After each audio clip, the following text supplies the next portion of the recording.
Bonjour à tous, dans cette première vidéo, je ne vous parlerai pas de livres sur la technique, ni sur l'électronique, pas de handbook, d'antenne à construire, de hack ou de bidouille, mais de trafic. Et pas n'importe quel type de trafic. Nous allons parler de trafic DX. Et si on ne l'écrivait pas déjà en majuscule, je dirais de DX avec un grand D. Le livre dont nous allons parler aujourd'hui est The Complete DXer de Bob Losher, W9KNI.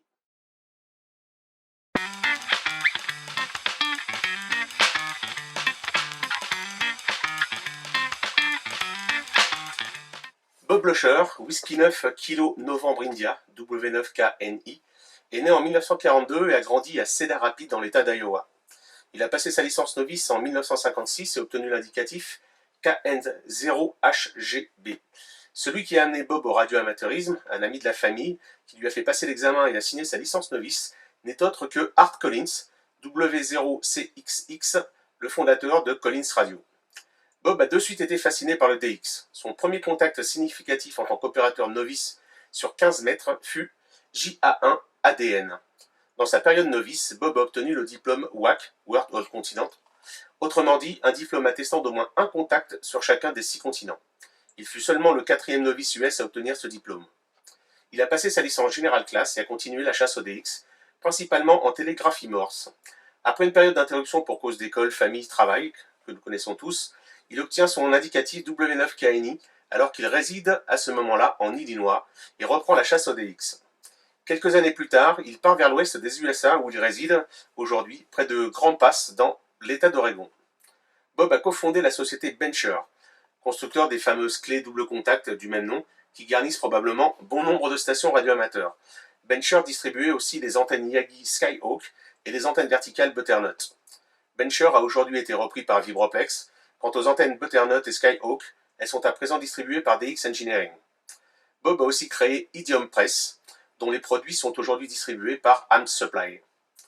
Bob Losher a écrit 2 livres, The Complete DXer, que l'on peut traduire par DXer complet ou DXer accompli, et A Year of DX, une année de DX, que je vous présenterai dans une prochaine vidéo et qui est en quelque sorte la continuité logique du premier, mais pas seulement.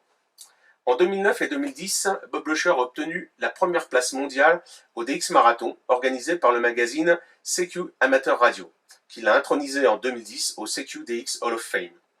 Vous vous demandez sans doute comment on peut se passionner pour la chasse au DX pendant autant d'années quand on sait que, ne serait-ce qu'en France, certains impétrants du DXCC ne mettent qu'à peine un peu plus d'un cycle solaire, qui dure 11 ans en moyenne, pour atteindre le top honor roll.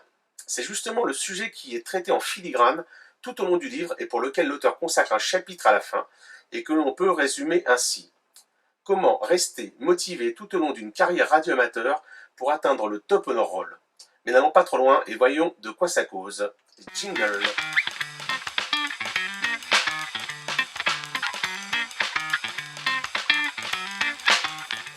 The Complete DXer a connu 3 éditions différentes. La première publiée en 1983, la seconde en 1989 et la 3e et dernière, que je vous présente ici en face caméra, et dernière donc en 2003. Je possède les 2 dernières et c'est de celle-ci dont il va s'agir ici, et plus particulièrement de la seconde édition qui est ici, que je vous présente là.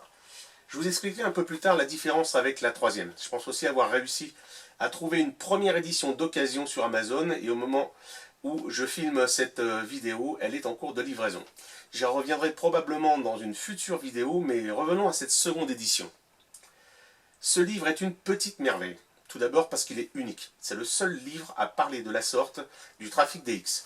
Bien entendu, il donne des méthodes, des trucs, des astuces. Il explique surtout comment on écoute, ce que l'on écoute, quand et dans quelle direction on écoute. Mais cela va au-delà car avant chaque explication, l'auteur décrit une scène de trafic DX qui l'amènera à parler d'un sujet. La plupart sont des fictions, mais si proches de la réalité que l'on se prend au jeu à la lecture de chaque séance d'écoute ou de pile-up. On a vraiment l'impression d'être debout, derrière son fauteuil, et d'écouter les bandes avec lui. Le livre démarre lors d'un début de soirée, après le dîner, alors que les enfants sont couchés et que l'épouse de Bob est à une réunion à l'extérieur. Il descend à la station située au sous-sol, et là démarre une séance d'écoute des bandes. Si vous avez déjà 250 à 300 pays au DXCC, cela ne vous fera sans doute ni chaud ni froid. Mais quand vous débutez, ou si vous ne savez pas du tout ce qu'est le DX, ce livre est un véritable typhon qui vous entraînera vers la pratique assidue de cette activité quasiment à coup sûr. Je me souviens très bien d'un copain, ayant passé la F0 puis la F8 et avec qui je parlais souvent de DX, j'ai eu le malheur, ou le bonheur, de lui prêter ce livre. Aujourd'hui, il ne doit plus être très loin des 300 pays, et exclusivement en télégraphie. Pour ma part, j'ai acheté cette seconde édition neuf en même temps qu'un récepteur FRG100 d'occasion chez GES, avenue Doménil, alors que je m'apprêtais à revenir à la radio après 20 ans d'une vie familiale et professionnelle bien occupée.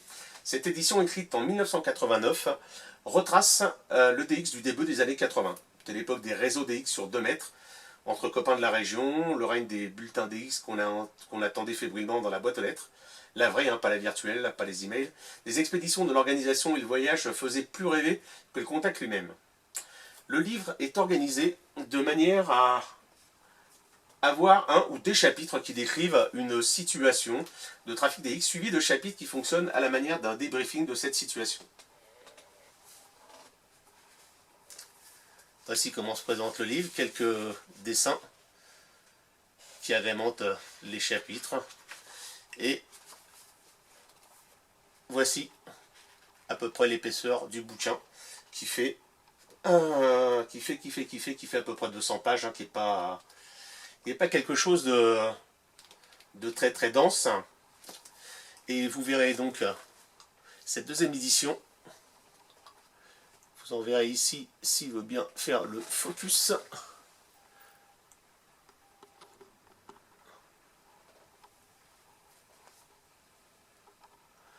Voilà un peu l'état de cette édition que j'ai lu à peu près une bonne vingtaine ou trentaine de fois, en tout cas suffisamment longtemps pour apprendre des tas et des tas de choses.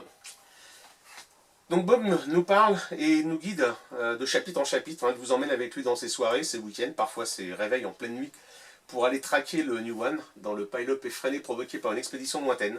Il vous invite aussi en dehors de chez lui, dans ses balades pour prendre l'air et décompresser entre deux pile-up. Il déploie avec ses collègues des trésors d'ingéniosité pour aller débusquer le gars tout seul sur son île, qui apparaît sur l'air qu'une fois de temps à autre et dont la situation géographique fait que le meilleur moment de propagation pour le contacter est en pleine nuit. Comme je vous le disais, j'ai dû lire cette seconde édition plus d'une vingtaine de fois. Vous pouvez le voir donc à la relire, passablement amoché, à noter au crayon, sur quelques pages. Ça fait longtemps que je ne l'ai pas relu.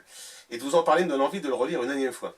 La différence avec la troisième et dernière édition est expliquée dans le livre même, dans une introduction qui précise, je cite en vous le traduisant, « Depuis 1989, date de la publication de la seconde édition, il y a eu beaucoup de changements dans la pratique du DX. Quelques-uns positifs, mais à mon avis, beaucoup ont été négatifs. Je commençais à sentir que le DX que j'ai appris et aimé changeait et perdait son identité. Et pire, a perdu son attrait et son romantisme qui le rendaient si spécial. Le plus grand changement est venu des DX Cluster Packet Radio. Ces réseaux se sont rapidement développés et se sont avérés massivement efficaces, si massivement efficaces à diffuser des spots de stations DX aussi bien que rares que des communs, que tout DXer actif devait simplement avoir une réception de ces spots pour rester compétitif. » Fin de citation. Et j'ajouterai que l'arrivée d'Internet et des web clusters n'a fait qu'empirer la situation. Un autre élément qui l'a convaincu de publier cette troisième édition en 2003, donc celle-ci, alors qu'il n'en voyait pas l'intérêt, c'est qu'en 1999, alors qu'il pensait le DX insipide, il décida qu'il lui fallait quelque chose de nouveau pour lui redonner le feu sacré et continuer sa quête jusqu'au top honor roll. Il s'est acheté un Aircraft K2, l'a monté et l'a essayé. L'appareil lui a tellement plu qu'il l'a branché sur sa Yagi, mis la puissance à fond, c'est-à-dire à peu près une douzaine de watts, et il repartait pour refaire son DXCC en QRP. Cette dernière phase illustre bien ce que Bob essaye d'enseigner dans toutes les éditions de son livre, et qu'il traite dans le dernier chapitre qui se nomme « The Last Secret », le dernier secret. Ce dernier secret, je ne vous le dévoilerai pas ici, et vous laisse le soin de le découvrir vous-même. Tout ce que je peux vous dire, c'est que le respect de ce qui est indiqué dans ce secret fait toute la différence entre les DXers renommés de l'attente d'un W9 KNI ou d'un F3AT et les pratiquants du dimanche. Passons à la conclusion.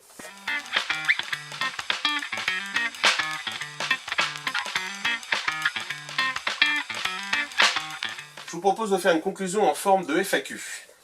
Alors, doit-on acheter The Complete DXer? Alors je vous dirais oui, oui et 1000 fois oui. Bon, d'accord, mais je prends la seconde ou la troisième édition. Alors tout d'abord, la seule en vente aujourd'hui est la troisième, puisque c'est la dernière parue et qu'elle est toujours en vente dans différentes sources. Vous pourrez trouver la seconde édition d'occasion sur eBay ou Amazon. Alors faites attention au prix, la seconde édition d'occasion ne doit pas dépasser le prix de la troisième en neuf. Par contre, si vous trouvez la première, il y a des chances que les prix soient assez élevés. D'accord, mais cela ne répond toujours pas à ma question. Je prends la deuxième ou la troisième. À terme, si vous êtes passionné de DX et que vous devenez fan de ce livre, il vous faudra prendre les deux, voire même les trois éditions si vous les trouvez. Ne serait-ce que pour lire comment c'était avant l'avènement des DX Cluster. Si vous êtes débutant en DX, vous pouvez prendre directement la dernière édition. C'est elle qui se rapprochera le plus de la pratique du DX actuel. Quoique depuis 2003, tout cela a bien empiré au niveau de la conduite des opérateurs, notamment dans les pile-up d'expédition dans des pays plus ou moins rares. Ce livre ne s'adresse-t-il qu'aux seuls débutants ou novices en trafic DX? Non, pas du tout. Et je dirais même qu'au point où le trafic DX en est aujourd'hui, ce livre devrait être traduit dans toutes les langues et rendu obligatoire à l'examen radioamateur. Bon, je plaisante, mais pas tant que ça. Si ce livre parle d'une pratique de DX qui est obsolète aujourd'hui, cela vaut-il le coup de l'acheter et de le lire? Alors encore une fois, oui, oui, et 30 000 fois oui. Pourquoi? Parce qu'il donne tout simplement les rudiments pour pratiquer un trafic DX de qualité. Il vous apprendra à écouter et surtout à comment écouter. Il vous donnera quelques trucs rapides pour détecter une station DX ou proche. Plusieurs techniques très utiles pour le trafic DX en télégraphie et en pile-up. Quelques techniques aussi en phonie. D'autre part, ce livre vous apportera une avance non négligeable à l'heure où tous les opérateurs ont la tête scotchée dans leur écran à attendre le spot qui positionnera automatiquement leur récepteur sur la bonne fréquence, réglera le split et positionnera le rotor pour pointer dans la direction de la station DX. Vous continuerez à tourner gentiment votre vernier, le casque vissé sur les oreilles, en surfant sur les fréquences du haut en bas, et de bas en haut, en télégraphie et en téléphonie. Et vous serez probablement le premier à entendre l'appel de la station DX et à y répondre. Ou à être le second. Mais en tout cas, vous ferez contact avant que l'on spotte le DX sur le cluster, qui déclenchera le cataclysme inéluctable sur ce pauvre malheureux, qui ne cherchait qu'à faire quelques contacts paisiblement. Je me répète certainement, mais ce livre devrait être obligatoire avant de pouvoir trafiquer sur les bandes HF. Et ne rigolez pas, j'ai utilisé certaines de ces techniques dans du trafic concours en télégraphie et en 144 mégas. En attendant la prochaine vidéo, pratiquez le radioamateurisme à votre guise et faites en sorte que le plaisir que vous prenez ne gâche pas le plaisir de votre voisin. 73, à bientôt pour une autre vidéo. N'oubliez pas de vous abonner, de cliquer sur les pouces et de commenter cette vidéo. C'est la toute première et si elle vous plaise, il y en aura sans doute d'autres. A très bientôt.